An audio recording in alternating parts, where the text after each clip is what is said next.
Welcome to another episode of Inside the Shield with Pro Football Moms. I'm your host, Elisha Jarrett, and along with my co-host, Rob Vaca, today we're going to share an amazing mom. Today we have none other than the mother of Mecole Hardman, Kansas City Chiefs, Danyell Hardman, joining us today. Welcome, Danyell. Thank you for having me. Absolutely. This is a special treat. Yes. We got some good things to share with you all today, some funny stories, so stay tuned. Danyell, it's great to be here with you. You have a really interesting situation, right? You have a son who played in the national championship. Yes. And in the Super Bowl. Twice. And that's really rare because you just told us he is 23. So at age 23, really in the first fourth of his life, maybe the first fifth of his life, he's played in the national championship and the Super Bowl twice. That is mind-blowing. Start us off by telling us what's changed for you really in the last 6 years, from the time he was in high school to today. Catch us up. What's that journey been like? It's been interesting. It's weird because it hasn't really changed because he's been a kid all his life that dreamed big. Wow. So this was a kid that always told us he was going to do this. So when it actually came into reality, I think we were ready for it. But it's been a change from meeting new people, just rearranging your life. It's different. It's nothing that just, I'm still not used to it. I'll put it so like tell that. us more. How's it different? Is it lights and camera? Is it fame and fortune? Is it people trying to get at you? Tell us more about how it's different. All the above. It's different because you do have to watch. People are trying to get at you. From high school, it was normal. But then when college came, it went up a level to where you have a lot of cousins, where everybody's some kin to you. And then when the NFL came, it really got serious to where we had people that would go to different car lots and say they was his uncle and wanted to get a car. Wow. Wow. I haven't heard that one before. That happened. That's new. Heard it here. That's new. That happened. Don't go to a car lot and say you're Mecole Hardman's uncle because we're on to you. And it was interesting because the car lot people knew us because my oldest son had bought a Ford Mustang Sherrod limited edition from them. So that's how they remembered us. And they called us and told us. Wow. So, yes. Danyell, when was it when you first saw the potential? So Mikko has always said, this is what I wanted to do, and he did it. But when, as a mom, when did that potential spark, and when did you say, you know what, he's probably going to make it? When he made it. He was a kid that, when I saw the potential in him, it was his 8th grade year, and he was running track. He was always a track star. Okay. And I remember him running, and it was like something about him going around the curve, running, and I was like, wow. He had that lean. And I was like, wow, this boy's got it. He's got it. So that's, I think, because at first, I promise, he didn't have it. He didn't have it? People think, like, looking at him now, had you told me when he was like coming up in bucket league that this was going to be him, I'd have never believed you. I love it. Never. So my fondest memory, being here in the Atlanta area, right? Mm-hmm. My fondest memory of Mecole is I was at the national championship game. Okay. And I was sitting in a spot where he takes off down the sideline. He's running the go route. And Jake Fromm hits him with a deep ball. And he somehow tight ropes and he runs for a touchdown. It's a long touchdown. I'm thinking about that. That was a big moment. What are you thinking about in that moment? You're at that game, you and your husband. What's going through your mind as he's running down the sideline? I got dizzy from screaming. So it was, seriously, I did. Because it was surreal. It really was, because the way he walked that line to really make that touchdown was like, wow. It was an amazing moment. It really was. It was surreal for me. I was dizzy from the screaming. So if there's a top 5 moments in his football life, he's so young, right? In his 23 years, where does that fit in the top 5 moments? Oh, most definitely.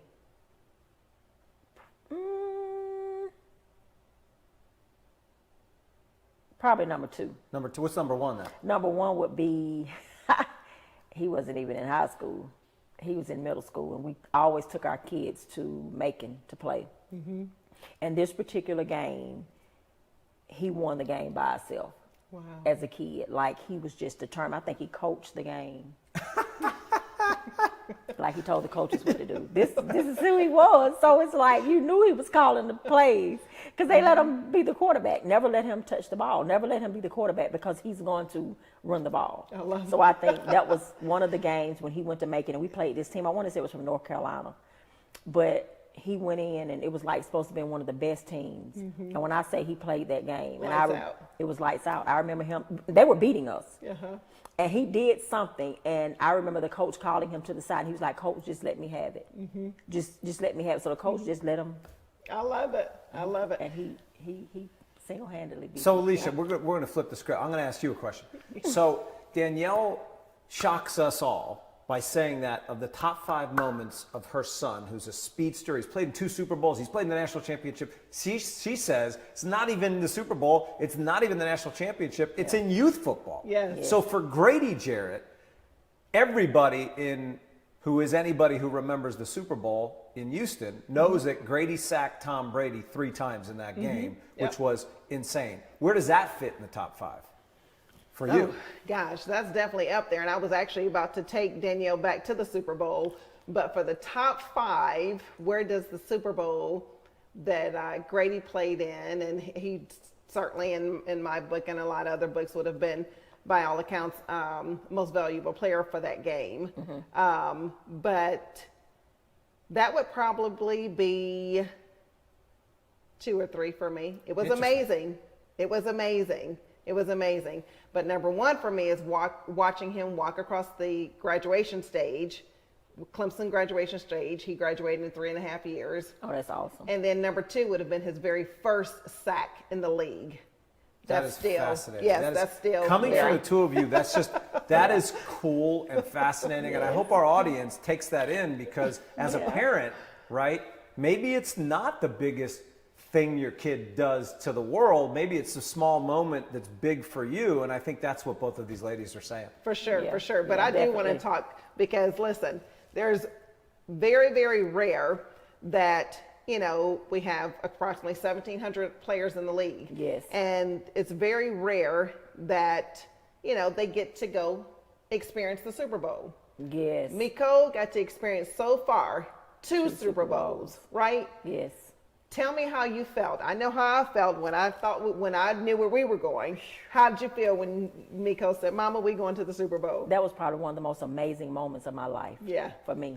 That was beyond anything I could ever imagine. That was really amazing for us. It totally was. And it was weird because probably 3 years before that, I tweeted, "I want to go to a Super Bowl." Oh, I really did.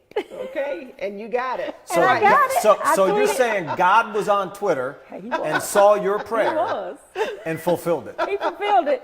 I will never forget that. And I tweeted, "I want to go to a Super Bowl," just randomly thinking, and I went to a Super Bowl. For sure, absolutely. That was a great experience. Like, me and my husband had a ball. That is awesome. amazing. It is amazing. It's amazing. It really and truly that's is. amazing. So Grady and I have a game day ritual that we do for every game, and we've done this since day 1 of him being in the league. Before any game, regardless of what stadium we're in, either before or after the national anthem, we come up and we do a fist bump. Oh. And then I give him 1 word, maybe 2 words sometime, on what I think, he should focus on during the game, strength or power or quickness or something, whatever I think, word will kind of push him. That's cool. Do you and Mikko have a game day ritual? Mainly, I text him before every game, and I just give him words of encouragement. Very good. And his dad, they have like a ritual, he texts them. I don't know what they talk about, but it's just like 1 word. But I usually text him before every game. Just give them words of encouragement. Very good. Yeah. Very good. Very good. So shifting away from football for just a second, and it's almost hard to do because when you think about Mecole's life in the last 5, 6, 7 years of his life, football's been such a big part of it. And it's kind of weird, right? This is Mecole's 3rd season in the NFL. The last 3 seasons of his life, are we right that in the 3 seasons he played in the national championship, then the Super Bowl, then the Super Bowl? I don't know. Seriously, I don't know if there's any other person who has ever done that. Yes, that's huge. It's bizarre. And look, Georgia didn't finish the drill right in the national championship, but Mecole comes the next year and wins the Super Bowl. After football, and he's got a lot of football left in him. After football, what might Mecole do? What is he thinking about? What are his passions? What does he care about? Football. No, I said after football. I think he would definitely be on someone's television talking about football. Most definitely. Because he loves it that much. I would say a coach, but I don't know. But I think definitely he'll be some type of commentator talking about football.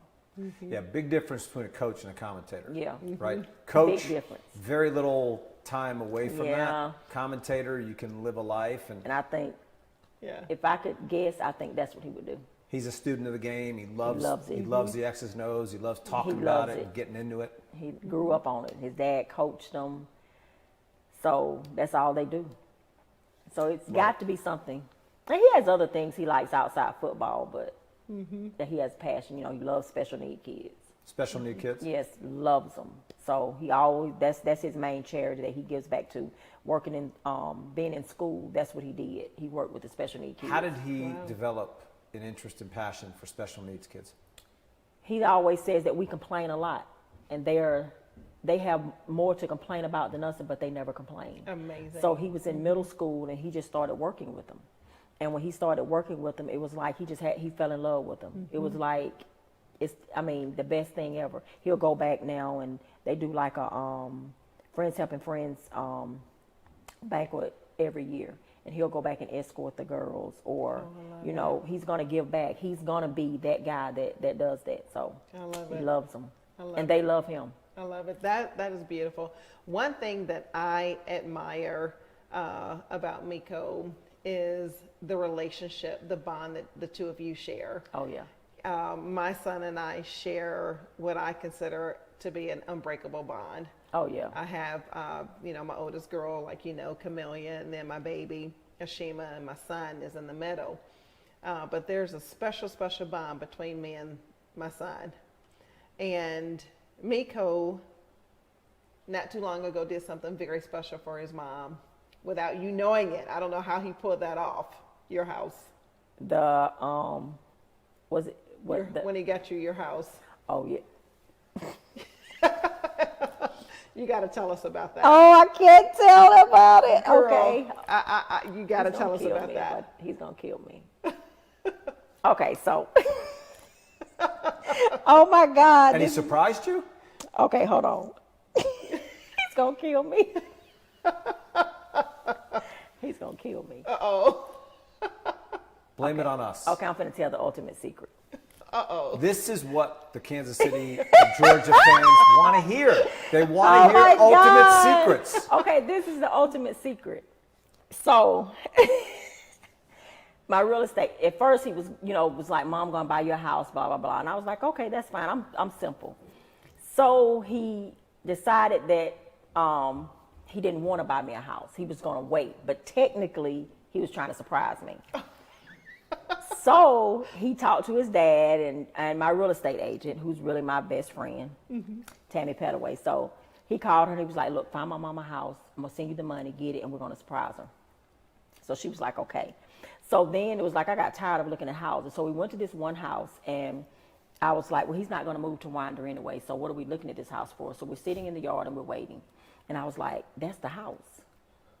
Because it has everything I want. It has the pool in the backyard, all the bedrooms on the main level, and it has a basement. This is the house. So I was like, forget it, because he had said he wasn't going to get me a house. So my husband, who can't do anything. He can't keep a secret? He can keep a secret, but he he can't do anything. Wait, what? You just said your husband can't do anything? He can't. If my wife says that about me, I just want to put it on the record. Hold on. Okay, so let me rephrase that. Not saying that he can't do anything, but it's like certain things he just can't do. All right, that was a partial retraction. Yes, I got to retract that. So, Mikko's going to kill me because I've never told this before. I can't tell y'all a story. But anyway, so he goes to his dad and he's like, look, you know, y'all pretend that you're just looking for houses, blah, blah, blah. And if she comes to one that she really likes, then let me know. Well, of course, me and myself personally got tired of looking at houses, and my husband could not do it. So he was like, look, I'm just going to tell you. He's trying to buy you a house. He says, please find a house because I can't do this. I don't know how to do closing. I don't know how to pick out what you want. I have no idea. So I was like, are you serious? So I had to like really, it was very overwhelming. And I had to like just really look, and I finally, took me forever. We finally found the one that I wanted. And that's when I backed off. And I was like, okay, y'all take over from here because if this boy finds out this is not a surprise, he gonna kill all y'all. Wait, is this the reveal? Does Mecole still think it was a surprise? Yeah. So this will be the reveal. When Mecole watches this, he'll know that the gig was up. Well, the beauty about it, and what Mikko will continue to appreciate, is that you got what you wanted. I did, and you wanted. That's right. That's the beauty in all the beauty of it is that he went through all of that just to surprise me, to make me. Absolutely. You know what I'm saying? It was like everything that he did from that point. Now my husband went to closing and he did all that.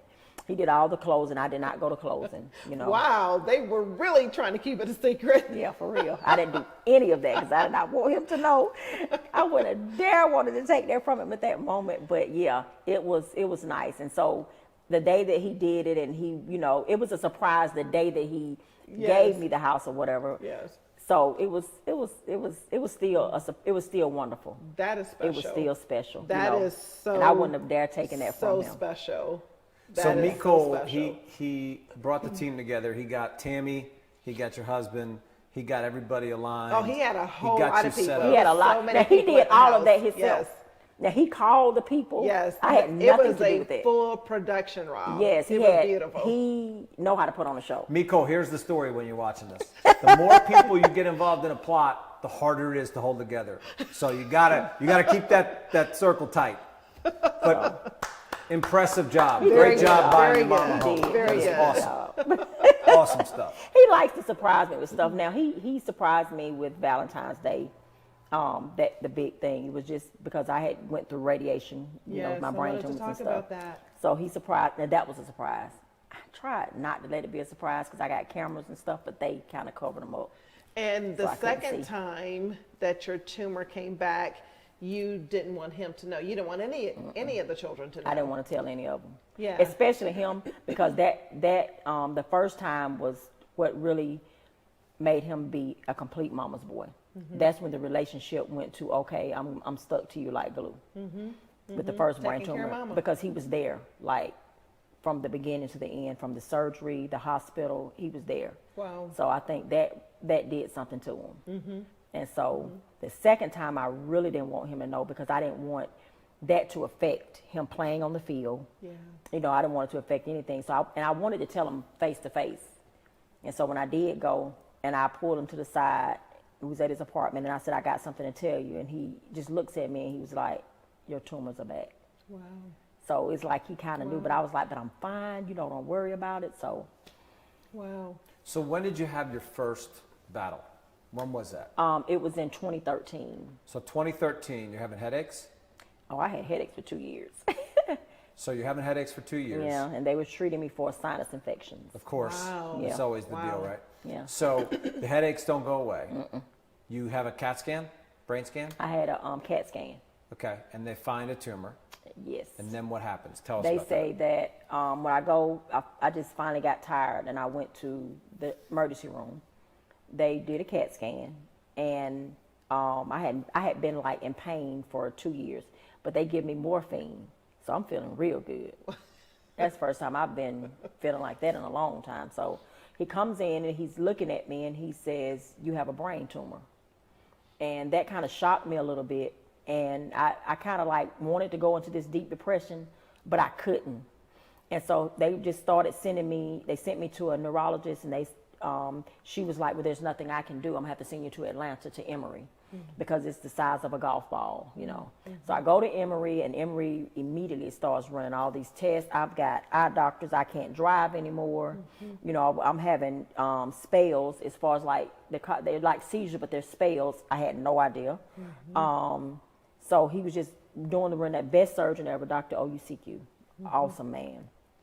So he tells me that, okay, we're going to do surgery, be about 3.5 hours worth of surgery. We're going to remove it as much as we can. And it's cancerous or it's not? It's not cancerous. It's not. It's a So meningioma. it's benign. Yeah, it's benign. Okay. It's a meningioma. And it's Marilyn Monroe had the same brain tumor. I did my research. And so he looks at me and he says, okay, what do you want me to do after, you know, is there anything, you know, you want to say? I said, just let me sleep, because I had to go back and forth to Atlanta like every day to see different doctors. So the day of my surgery, I will never forget, he told me, he says, well, you're not going to be able to taste, and you're not going to be able to smell. And I said, oh no, let me rebuke you now in the name of Jesus, because I like to eat.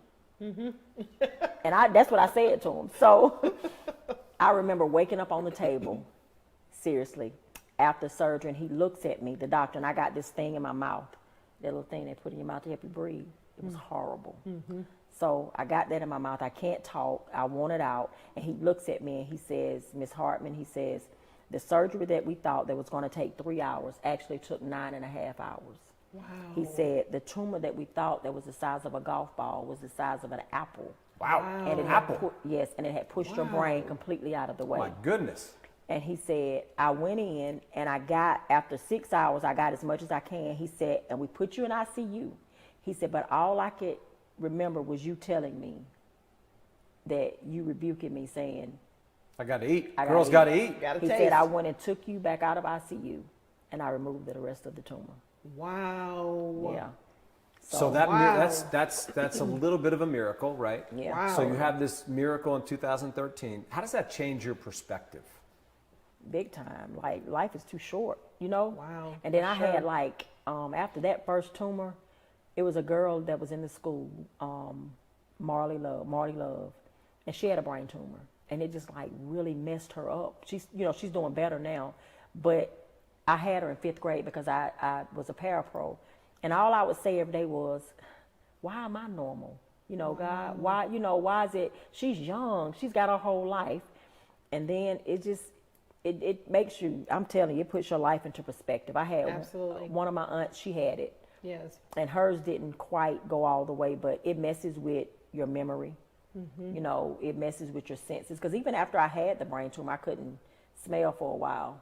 But then I could tell when my senses would come back, because my head would hurt. And I could smell everything. So I certainly can't even say that I can imagine what you're going through or what you went through on that.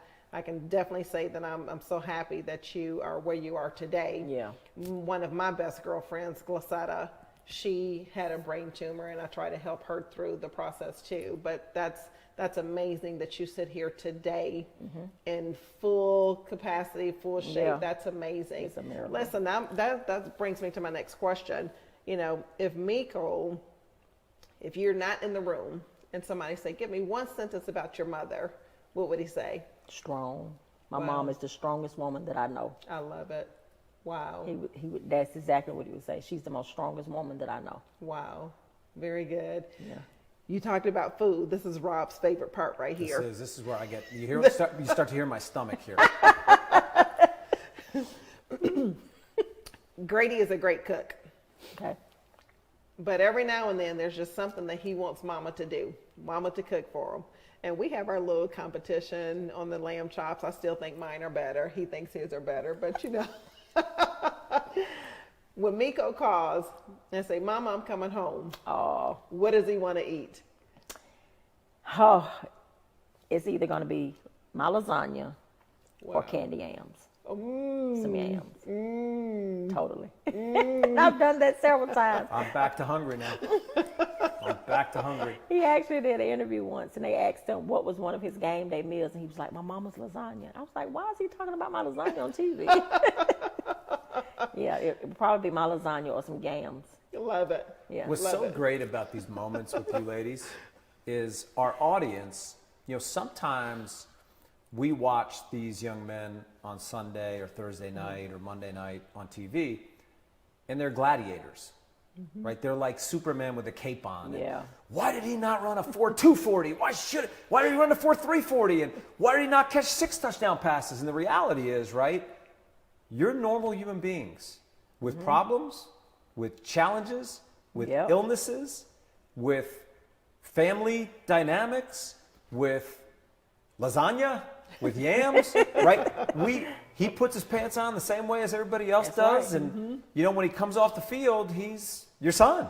He's a 23-year-old guy, Totally. right? That he loves his mom and says his mom is the strongest woman he knows. And so I think what's so great about what's happening here in this discussion is you're really normalizing life amongst an NFL mom, because this is life. This is real life. Real life is not Sunday at 5:30 in the second quarter of a football game. That's not real life. That's his job, right? And he's passionate about it. Right. But it's really cool to see you ladies going back and forth.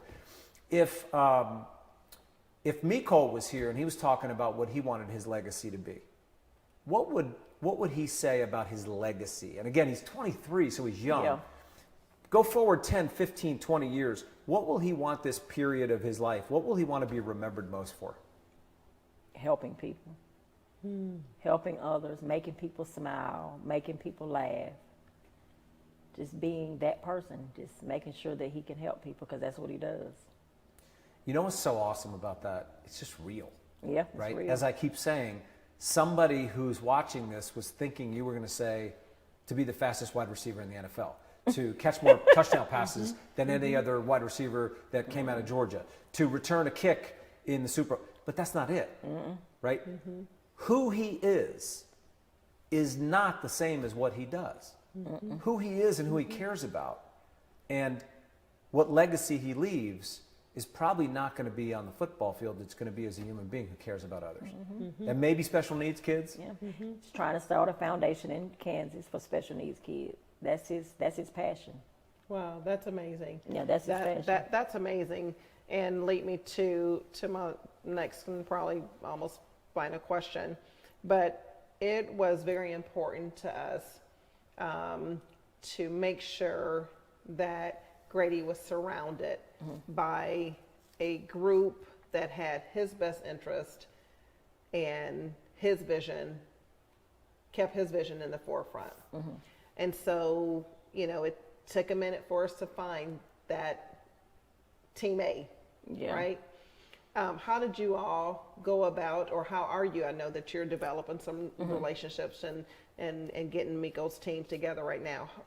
How are you going about that? What are you looking for in a team? Consistency and honesty. His team that he has now, as far as age, I love them because they keep me in the loop. They talk, and I think that's important, because you have to be, because at the end of the day, when it's all said and done, no matter who's on his team, mom and dad is going to always be there. Oh, for sure. Absolutely. Most definitely, they'll come and go. But I like consistency and I like honesty. I like communication. That's important. Yes. To where when I can pick up the phone and I can call you. Absolutely. So I like the team that he has now because they really are, they're open, they're honest, they're like family mainly. And so that's the best part about it, So if something goes on, I'm going to get that phone call, or my birthday, I'm going to get a gift through the mail from them. I'm going to get a happy birthday, Mother's Day, I'm going to get flowers from them. So it's like, and I like it. I like it because it's not a big one. It's not a big, agency or whatever, but they can keep them grounded. For sure. So. Yeah. And that's what you got to look for that. You got to keep your eyes open when it comes to that, because it can go left. And you got to have you want your child to be with people that does have his best interest at heart. Absolutely. Because it can, it can go left. And I think open communication with not just with other people, that sons have been in the league for a while. That's why it's important for you to make connections and talk to other people so that you can bounce ideas off of each other. Absolutely. Because when you come into this not knowing, absolutely, everything. So, yes. And I mean, like even with my friend Tammy, I had her we bounced ideas off of each other. Not that her son had already been in, but she was used to it, from being around Evander Holyfield and different, other people that have, had money and stuff like that. So, she taught me a lot. And so with me and her just, communicating back and forth, that's what you need. So that's what helped us. That's very, very good. I'll tell you, our team, it's a group called Signature FD. And it took us going through several different teams before we found that perfect team. And so, definitely important. Yeah. Definitely important. Is there anything that you think Mecole would want the listeners and watchers to know about him that we've not covered yet? Not really. I mean, he's a mama's boy. He loves his mama. I love it. He's his daddy's best friend. Okay. Most definitely his daddy's best friend. Okay. So he grew up just him and his dad being best friends. He wasn't always, it was football from the beginning for him. Like he didn't care about going to proms or any of that stuff. He didn't even have a girlfriend in high school. It was all about football. Everybody else was at the prom. He was at the Tennessee game. I love it. So that was him. He's just, he's a very dedicated young man. Very dedicated. I mean, he had to be. He was in 3rd grade and signing his papers. Michael Vick. True story. True story. I love it. Awesome. And then when he got in trouble, he changed it to Mikko Vick. 3rd grade. I had no idea who Michael Vick was, but at the time. He did, though. He did. For So sure. that just shows you how much, what a passion that he has for football. Wow. And kids. He loves kids. Wow. Not just special needs. Now, one thing about him, if us, he could care less, But if a kid, he's not going to say no to a kid. And you better not say no to a kid around him. Wow. No. Wow. Good to know. Yeah, Yes. don't say no to a for sure. Like if a kid comes up to you, especially if you're on that team and that kid wants something that you've got and you shun that kid off, oh no. Wow. That's a pet peeve of his. Oh, I love it. Yes. I love it. Very Well, good. we got some massive nuggets from Danyell, and I hope you didn't lose them. No doubt it's be curious, be grateful. We know that Mecole thought he surprised his mom. He almost did, not fully. Not fully. And we learned a lot about Mecole today. Mecole is so much more than a speedy wide receiver. I didn't know he had this heart for special needs kids. He had this heart for kids. He sees his mom as the strongest person in the world. And this is a really good exposure for who the Hardman family is. We're really grateful that you were here today. You were really a super guest. Thank you so much. Thank you for having me. Absolutely. Everyone, Danyell Hardman, Mecole Hardman, Kansas City Chiefs mom, his #1 lady. Yes. Thank you. Thank you for being having with us. me. Thank you so much. I Absolutely. appreciate it, you guys.